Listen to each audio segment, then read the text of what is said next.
time by Sagicor is 7 p.m. CVM News at 7 headlines Tuesday, courtesy of Heart NSTA Trust, Jamaica's Human Development Agency.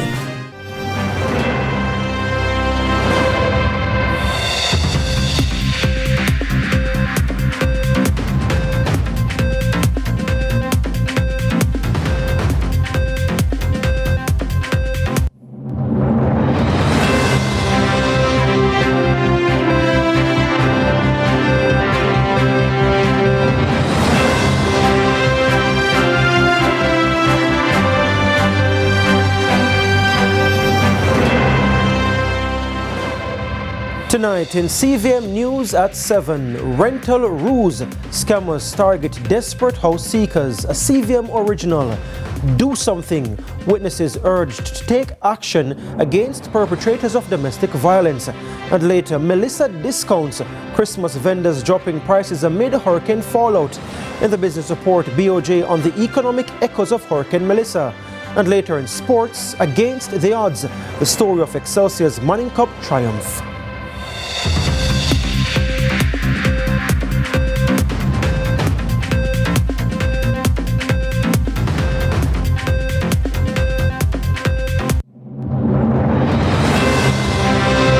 CVM News at 7 headlines Tuesday, courtesy of Heart NSTA Trust, Jamaica's Human Development Agency. This holiday season, CVM brings you the magic of togetherness. Holiday movie magic. Now that is good. Miss Claire, I need you to come back here more often. So many memorable films celebrating Black love, laughter, and legacy. December 19th through January 2nd. Catch them in prime time and rewatch all day on the holidays. Counting on that. From all of us to all of you, enjoy CVM's Holiday Movie Magic, brought to you by singer Chris and Charles. CVM News at 7 Tuesday, brought to you by... Celebrate being together with a KFC Festive 9 bucket for $4,500.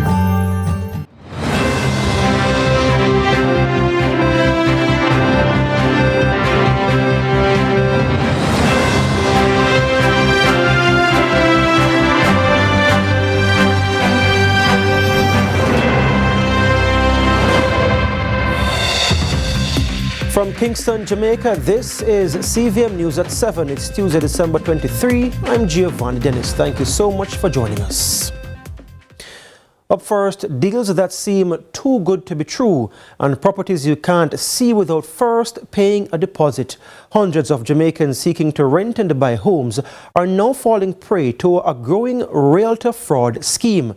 CVM News understands that the operation involves an organized criminal network carefully managing multiple social media pages, some of which boast large following. Here's Amoy Harriet with part 1 of the CVM News original, Renting Ruse.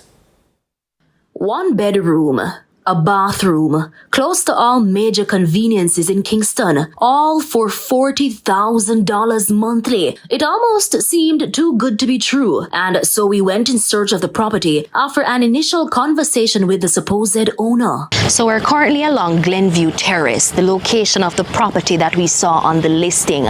So this is the picture that we received from the quote-unquote landlord.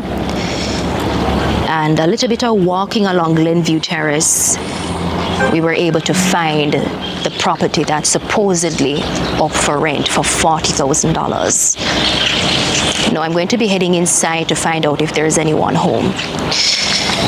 Hello? A few minutes later, a woman who said she works at the house came out to speak with us. She told us the homeowners weren't there. There's a space here being up for rent? Yeah, but it rent already. Oh, it rents already? Yeah. How long ago now? It must be from... no, but the lady just not too long gone. She moving some more things. The house wasn't available, but the person advertising it online was telling a different story. When our news team made contact a second time using one of 3 numbers listed on the TikTok post, the man posing as the landlord identified himself as Mr. Jackson. It's still available? Yeah, Yes, it is. Okay, all right, cool. I'll send a WhatsApp. I can view it? Yes, definitely. All right. What will be the earliest possible time? Hello? I said Saturday. Saturday, okay. About what time would be best? I can't assure you on that. You understand? I can't give you that as a detail now because I have to wait until it's nearer because what if someone reaches out to me and they want to secure it for me to hold it for them to make sure that they are first preference. Oh. Oh, so how can I secure it or hold it? If you want to secure it, you will have to send me a copy of your valid ID and also your proof of income so that could say that you are eligible. Understand? And then for now until Saturday, I will send you my driver's license and also my banking details so that you could make a deposit to secure it until I am back. You understand? So if anyone else will reach out to me, contact me and the friend to it, I will let them know someone already secured. Okay, all right. You're the landlord? Yes, I am. How much is the to secure it? How much I have to pay? Repeat? How much I have to pay to secure it? 30,000. To appear legitimate, the fraudster went several steps further. He sent via WhatsApp a driver's license he claimed belonged to him. The surname on the license was in fact Jackson, and the ID pictured a member of the Jamaica Defense Force. Now CVM News has contacted the JDF to get in touch with the actual owner of the ID. The matter is currently being investigated. And it's highly likely that person's ID that they're using was someone who actually fell for the scam. Damone Henry is a realtor associated with the Gorzong Realty Group. He says several of these scammers posing as realtors are advertising properties and requiring interested renters to pay what they claim is a refundable deposit before they're even allowed to view the home. What they do is capture legitimate listings from licensed real estate agent, create a page and re-upload those properties at a third of the cost. Like this page, for example. The scammer calls himself Omar Burke, but the photos and videos on this page are actually of Damone Henry. I had one that actually went to my LinkedIn and took my information and created a page. So once you search on my handle, you'll find his as well. Now, I have the legitimate listing for 70,000. He screens recorded it, pull it down, re-upload it for 25,000. And several unsuspecting house seekers have already fallen victims to the scam. Mr. Henry says one of the people allegedly scammed by Omar Burke using his photo later contacted him by phone, threatening him, believing he was the fraudster. Now, persons who are familiar with the renting process knows that viewing is absolutely free. Especially as licensed real estate agent that they're claiming to be, we aren't allowed to solicit money from the public in that forum. But he says, sadly, scams like this have surged since Hurricane Melissa, as more people displaced from their homes search for somewhere new to live. There's such a desperate situation, and these persons know that. So when you see somewhere in Kingston that's relatively safe being rented for $25,000, even though you know it cannot be real, you're so desperate that you actually send the money and hoping it works out. Persons will tell you, everything in my mind told me it was a scam, but I'm so desperate I sent it anyway. And as the list of victims continues to grow, realtors like Mr. Henry aren't the only ones being impersonated. Scammers are now posing as the Realtor Association of Jamaica. As you know, you report to the regulator, so they just impersonate the regulator. We hear from the regulator in part 2. Amoy Harriet for CVM News. Concerns about domestic violence are again being raised in the context of the death of a woman in Cornwall Mountain, Westmoreland recently. Natalie Gordon died after being found at her home in critical condition. Police say she was burnt, beaten and tortured by her boyfriend, who has since been arrested. Jamaicans for Justice, which recently did a survey on the issue, says awareness alone is not enough. Akeem Orit reports.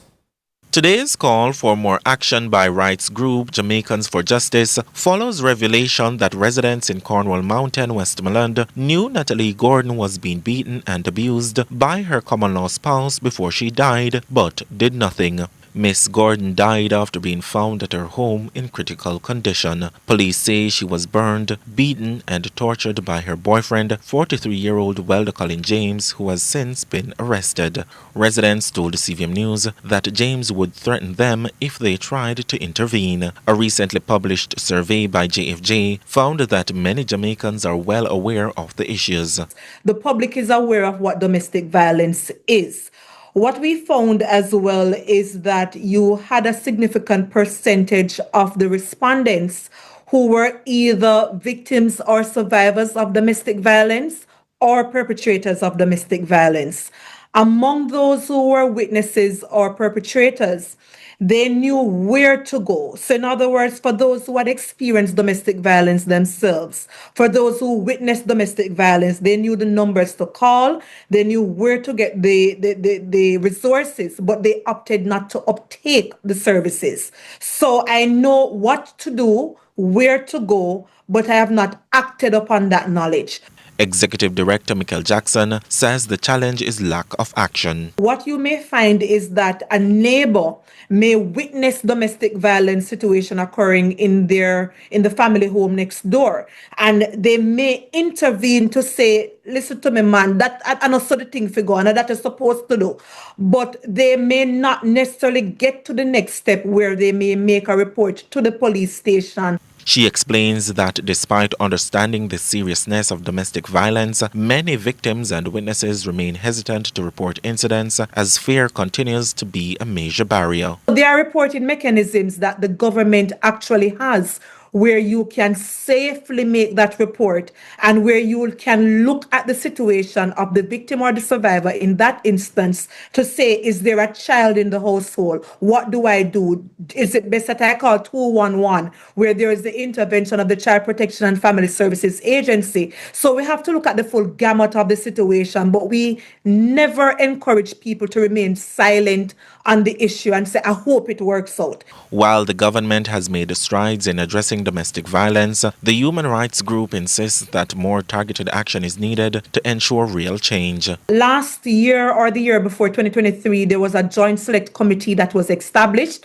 They met only 2 or 3 times, and we're calling for that joint select committee to reconvene and get moving. For example, not even a definition of domestic violence is spelled out in the legislation. So in other words, if a police does not understand the full gamut of what domestic violence entails, whether it is financial abuse, emotional abuse, the physical and the sexual, then they would be immobile in actually giving the necessary support to a victim.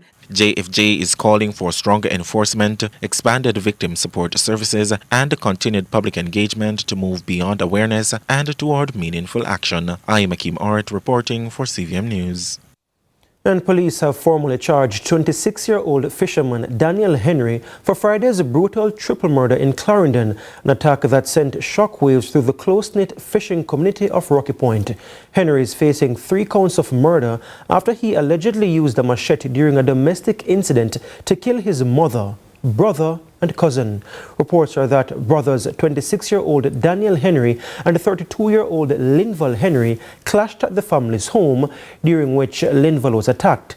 Mother of the brothers, Annette, as well as her cousin Ingrid, attempted to intervene, but they too were fatally wounded. It's a Rocky, big fishing village, and we never hear nothing like this or got this thing like this happen. But we know an unstable person, unstable. You understand? So, me know people who grieve because I work for family. You know. Almost the whole of this little district here, I family. You know. They have the biggest set of family in that place. So it's only for impact. If you know, even a little baby them when they run out first, and I tell people, say, I pay that up there.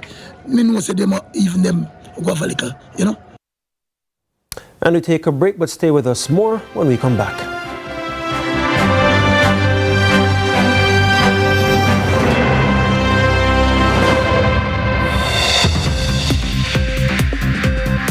This This is Jamaica's season for giving thanks for what matters. It's the time to show up, be there for each other, and to feed our hope for a brighter tomorrow. Celebrate being together with a KFC festive feast. Get the new Festive 9 bucket. Proceeds from each festive feast purchase go towards hurricane relief. KFC is finger licking good. Employers, once a month, you have the power to shape Jamaica's future. By paying your hard 3% contribution, you're not just contributing, you're investing in people, in skills, in our economy. Your hard contribution trains working-age Jamaicans, aligns programs with workforce needs, and secures our future. That's not just contribution, it's transformation. Contribute to heart and to your future. Season is the time. Digital is gifting smile. Gift a smile. Gift a smile. Gift a smile. Digicel is gifting smiles this season. 64 lucky customers will win $250,000 cash, and the third two getting $50,000 in groceries. You can also win Samsung tablets, furniture vouchers, and so much more. Gift a smile. You can keep your prize, or we give all our partners to someone who really needs a smile. This season isn't just about winning, it's about making sure everybody good. Cash Digital in your community, bringing gifts and good cheer to keep you smiling into the new year. It's a season to share. Get more to share this Christmas with the amazing 4 Plus from Pizza Hut. One amazing 4 pizza, family-sized cheese sticks or Cinna sticks, and a 2-liter Pepsi, all for $3,950. Pizza Hut, feeding good time.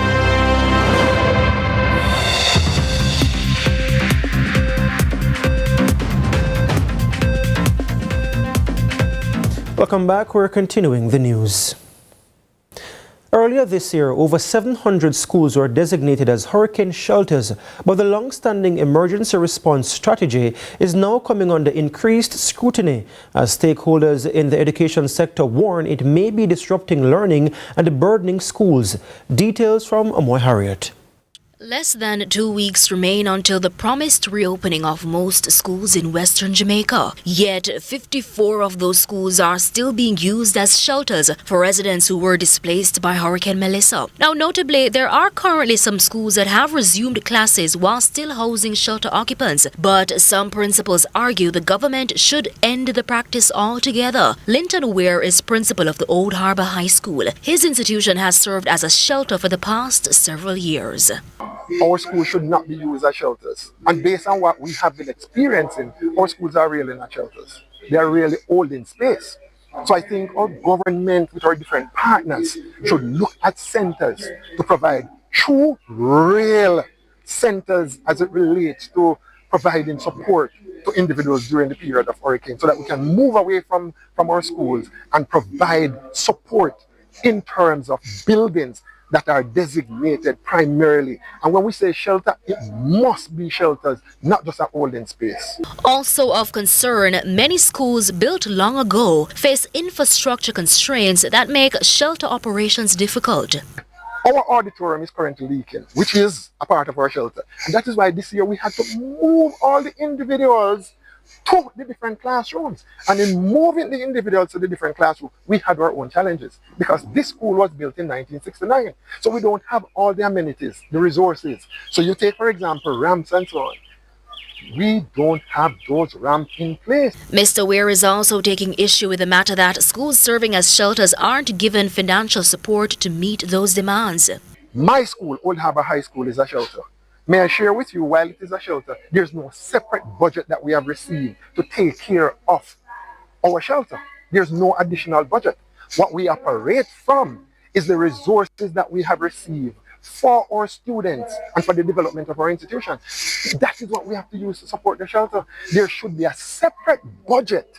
A parliamentary secretary in the Education Ministry, Senator Marlon Morgan, says the ministry is working to address this. That aside, President of the Jamaica Teachers Association, Mark Malavo, is pushing back against the principal's suggestion for the government to stop using schools as hurricane shelters. Mr. Malavo argues the move just wouldn't be practical. Under ideal circumstances, the government should really move away from using schools as shelters. However, in practical terms, if not schools, where? Because schools are proliferated right across the island, and they are heavily community-based, and they are government-owned. So if not schools, where? Yeah. Ideally, you should have centers in communities that are fit for purpose, but I mean that does not exist right now. So for all intents and purposes, and in the near future, it is very likely that schools will continue to serve as shelters. It is going to cost the government a significant amount of funds to build hurricane centers in communities across the island. Amoy Harriet for CVM News. In other news, Christmas vendors in Halfway Tree say sales have dropped significantly this holiday season. Many are blaming the downturn on Melissa. Carla Ramdeen has the details. The overcast conditions here in Halfway Tree is symbolic of the Christmas mood. Bleak. Vendors say sales in comparison to last year.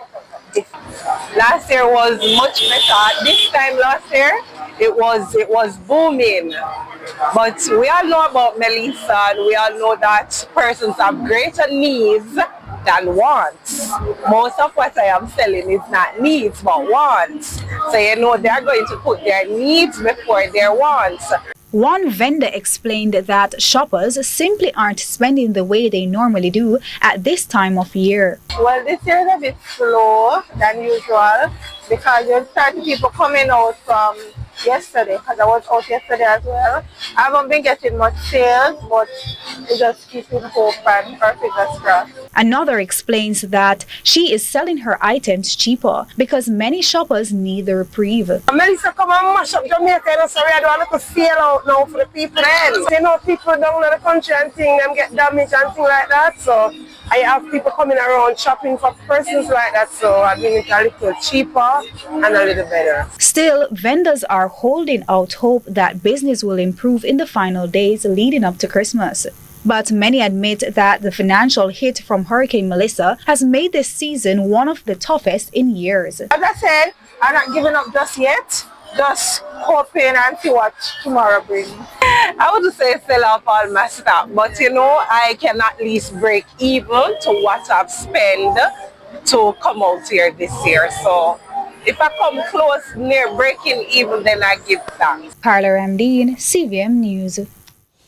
49-year-old Joshua Malcolm of 9 Miles Calderwood in St. Anne has been reported missing since December 21. Reports from the St. Anne's Bay Police say Malcolm was last seen around 3 p.m. in the Brownstown area. Mr. Malcolm's mode of dress at the time of his disappearance is unknown. He is of dark complexion, medium built, and stands about 5 feet 8 inches tall. Anyone with information on his whereabouts is being asked to contact the St. Anne's Bay Police at 876-972-2211 or the nearest police station.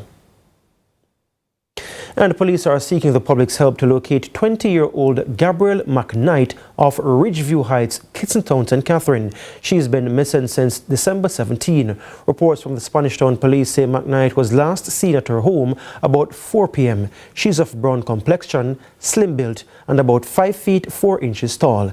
Anyone with information on her whereabouts is urged to contact the Spanish Town Police at 876-984-2305.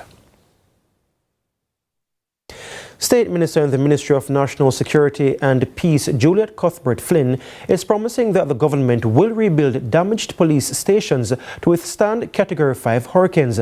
This follows the severe damage caused to several police stations by Hurricane Melissa on October 28. Approximately 140 police stations across the island were damaged, with 33 suffering extensive structural damage. Westmoreland was among the hardest hit, with the police stations at the Betheltown, Bluefields, Darlaston, Savannah Lamar and White House suffering severe roof damage. Mrs. Cuthbert Flynn noted that Hurricane Melissa generated winds greater than 157 miles per hour, resulting in the government having to reassess the state of critical national infrastructure. She says the roofs will have to be stronger, flood barriers installed, and windows and doors will need to be able to withstand a Category 5 hurricane. WPM Waste Management Limited says organization is working towards resuming a regular system of garbage collection in Westmoreland. Addressing a recent meeting of the Westmoreland Municipal Corporation, Regional Operations Manager of WPM, Jermaine Jones, said Hurricane Melissa caused significant challenges to the company's operations. According to Mr. Jones, about 73 staff members from Westmoreland were badly affected by the hurricane. He said the fleet was also affected and that restarting operations required time and coordination. Mr. Jones says limited services have now resumed, with 6 units now operating in Westmoreland. In addition, daily sweeping operations are now taking place across major town centres and public spaces.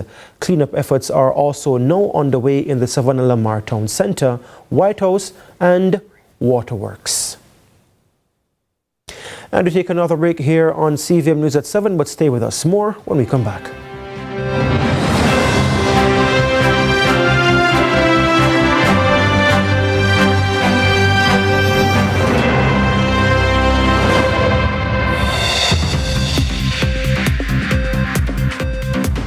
This is Jamaica's season for giving thanks for what matters. It's the time to show up, be there for each other, and to feed our hope for a brighter tomorrow. Celebrate being together with a KFC festive feast. Get the new festive 9 bucket. Proceeds from each festive feast purchase go towards hurricane relief. KFC is thinker licking good. Do it for your best life. Go check your HIV status. So keep your life trending, no pretending. Me I tell yourself do it for you, do it for you. Every time you are link with a condom, coulda Ozzy, coulda wife, coulda be a random. Condom connect and protect your profile. Be your own fan. Do it for your best life. Do it for your best life. Don't put yourself at risk. Condom connect every time. Do it for your best life.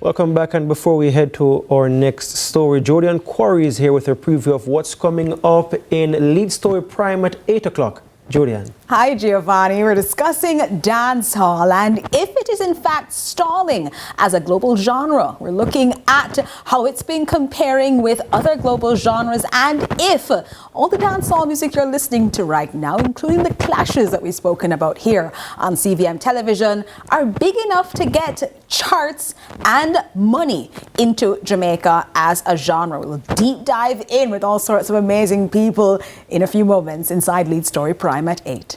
Dancehall can't stall. Well, maybe it's stalling. Maybe it is in fact stalling. Maybe it is in fact time for us to take a look and assess if we're doing all we need to in order to make sure that it does not stall anymore. Okay, so we'll find that out at 8 o'clock.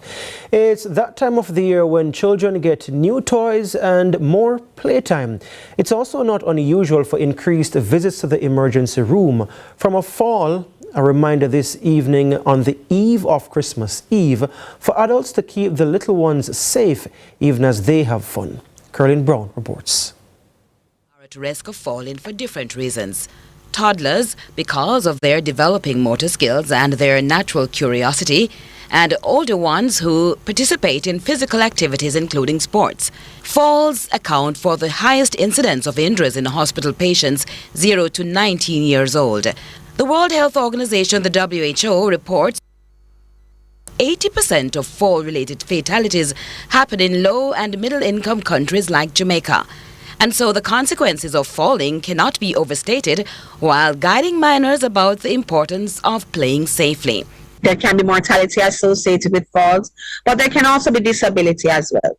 This can range from mild injuries, such as some abrasions, lacerations, but we can have significant injury, including head injury, intra-abdominal injury. We have psychological trauma. According to pediatric surgeon Dr. Autrine Buchanan-Waite, a child who is emotionally wounded may refuse to play, while the hurt for the parents builds.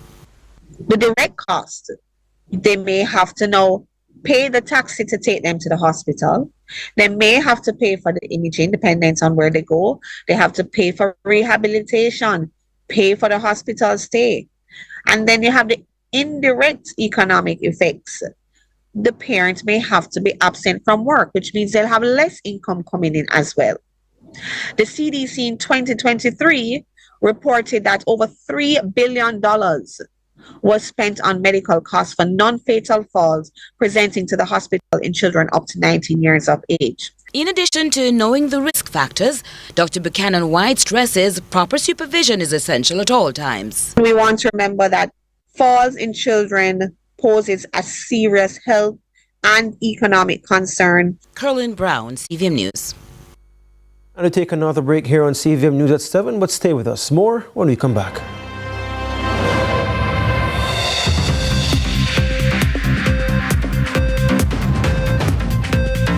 Celebrate being together with a KFC Festive 9 bucket for $4,500. The time by KFC is 7:30 p.m.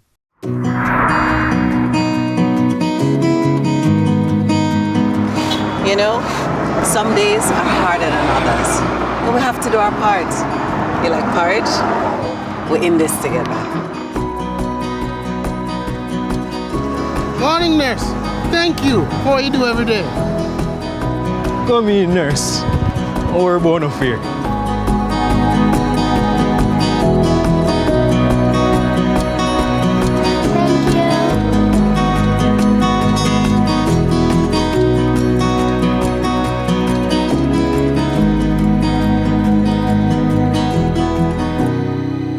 In this together. Let's delve deep into the issues. We'll take you beneath the surface. Greetings and salutations. My name is Orville Higgins, and it's another edition of Fan Central. Talking to the people at the heart of the top sporting stories. Hear from your favorite sportsmen and women and the administrators who work tirelessly to make it all happen. It's live sports talk. I've written an entire article. Yeah. Looking at all the major issues every Tuesday at 9 p.m. It's Fan Central.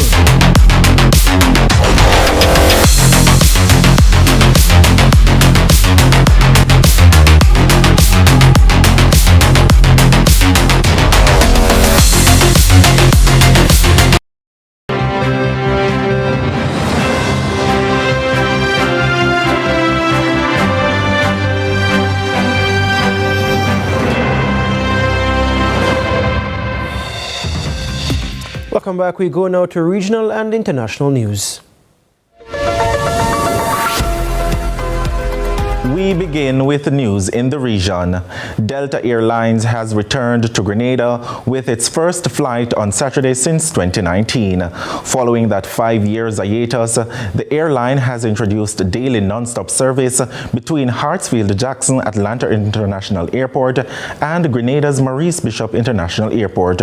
We hear more from Grenada Broadcasting Network. This strategic route strengthens Grenada's positioning and ongoing efforts to expand airlift and connectivity with key international markets. This flight will provide travelers with increased accessibility and convenience to the trial and state. That's according to Ambassador Tarly Francis, speaking during a media engagement in Atlanta. Well, Atlanta, one of the busiest, if not the busiest airport in the world. It also opens the relation with the diaspora in a more direct way. The it makes it easier to get from the United States and this area in the United States into Grenada and more frequently. It also opens the opportunity for business, for trade. Entrepreneurs can now travel in a day and do their business. In other news in the region, Deputy Chief Election Officer of the Guyana Elections Commission, Anil Giddings, has resigned. In a brief telephone interview with News Source Guyana, Mr. Giddings confirmed his resignation, which is set to take effect January 2026. His resignation comes less than 3 years after he was appointed.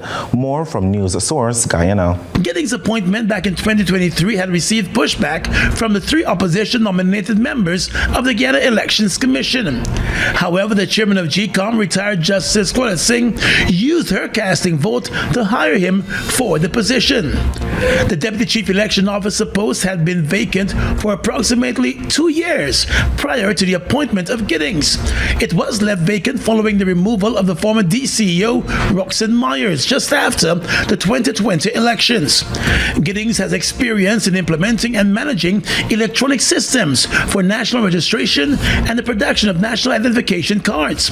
He's also trained in software engineering with experience in web-based and desktop-based application design, development, testing, and deployment of various technological frameworks. On the international scene, nearly 600 people have been arrested in 19 African countries in an anti-cybercrime operation coordinated by Interpol. Interpol took down more than 6,000 malicious links which criminals send to people via email or text, which can infect their devices. $3 million have been recovered. More from the BBC. Cybercrime is becoming a real big problem in Africa. They describe it as a growing issue. According to them, around 30% of all recorded crimes in East and West Africa are cybercrimes. And so in order to tackle it, they launched this Operation Sentinel. It involves 19 countries that came together and collaborated to try and crack down on some of these cyber criminals. So this particular operation, Operation Sentinel, focused on 3 main areas of kind of digital crime. One of them is fraud carried out by people impersonating, say, a senior person at a company, pretending to be them via email and using that to get employees from that company to wire money to a certain account or to reveal some sensitive business information. In the meantime, Israeli forces have begun demolishing shops in the vicinity of the Kwalandia refugee camp as part of a wider military incursion across several Palestinian neighborhoods.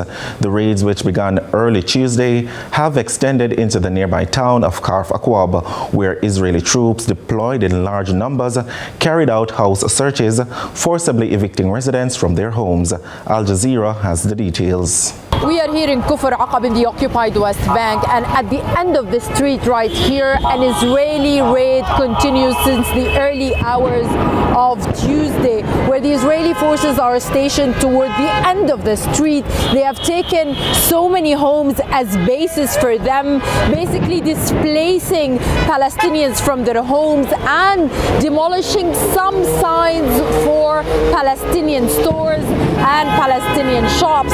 This here is a main street in the occupied West Bank that links Ramallah to Jerusalem, but also links the people here to the rest of the occupied West Bank.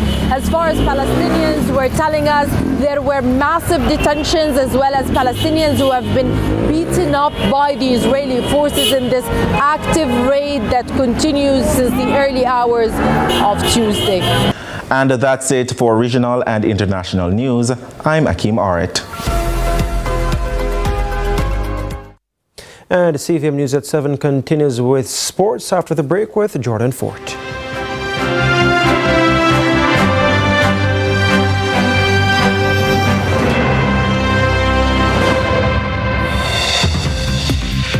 Fitness guy, I was surprised by my chronic